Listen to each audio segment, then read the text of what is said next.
মাননীয় স্পিকার, আমার 3 মিনিট চলে গেছে আপনার দিকে খেয়াল করতে। 3 সেকেন্ড, এই টাইম পাবো ইনশাল্লাহ। এখানে আগে বলেছিলেন একজন সংসদ সদস্য যে আমরা সংবিধান ছুঁড়ে ফেলার কথা বলেছি। এই মহান সংসদকে সাক্ষী রেখে বলছি, আমাদের কেউ কখনো এই কথা বলে নাই। আমরা এই সংবিধানের পরিবর্তন চেয়েছি, যাতে একটি ন্যায়ভিত্তিক, ইনসাফ ভিত্তিক সমাজ কায়েম হয়, ফ্যাসিবাদ মুক্ত একটা দেশ আমরা পাই, সমাজ পাই, শাসন পাই। সেই জন্য আমরা কথা বলেছি। বরঞ্চ যারা বলেছেন তাদের অনেকেই দফায় দফায় এই কথাগুলো বলেছেন। একজন সম্মানিত সদস্য আজকেও বলেছেন। আমরা কিন্তু কখনো বলিনি আমরা সংবিধান বিরোধী নই। সংবিধানের ওই জায়গাগুলো আমরা চাই না যেই জায়গা গত 54 বছরে ফ্যাসিবাদের জন্ম দিয়েছে দফায় দফায়। ওই জায়গাগুলোর সংস্কার চাই আমরা। এরপরে বলা হচ্ছে আমরা জুলাই সনদের, মনে হচ্ছে যে আমরা মুখোমুখি হয়ে যাচ্ছি। জুলাই সনদ গণ অভ্যুত্থানের অংশ, হৃদয় কলিজার একটা অংশ। আমরা এটার বিরুদ্ধে যাব কেন?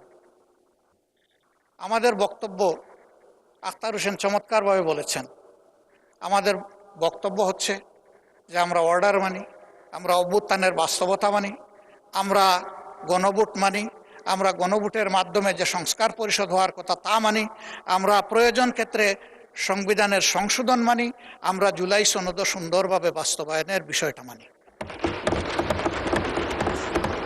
এই কোনো জায়গায় অমান্যের কোনো জায়গা আমাদের পক্ষ থেকে নেই।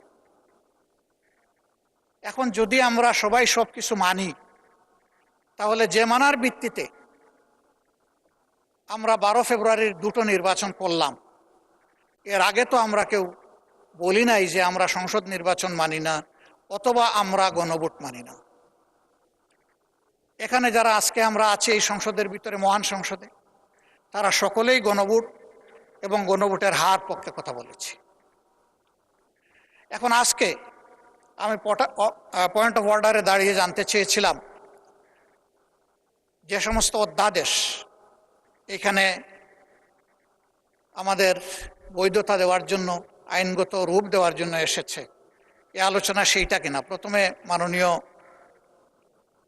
আইনমন্ত্রী বলেছিলেন না এটা সেইটা না, পরে বলেছেন না এটা এটাই। এরপরে আমরা আসলে সামনে পর্যাপ্ত কোনো কাগজ পাইলাম না, আমরা কোনো মত দিতে পারলাম না।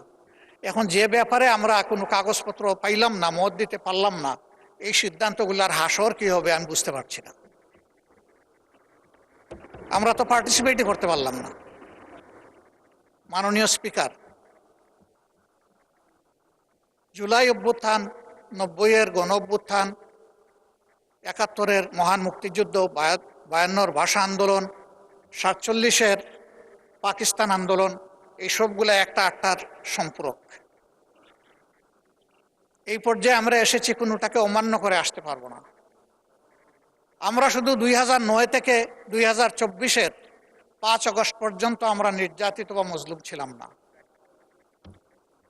বরঞ্চ প্রথম আঘাতটা শুরু হয়েছিল 2006 সালের 28 অক্টোবর। ওখান থেকেই ফ্যাসিজমের জন্ম। ক্ষমতায় না এসেই তারা কি করবে ক্ষমতায় আসলে, সেদিন অগ্রিম জাতিকে জানিয়ে দিয়েছিল।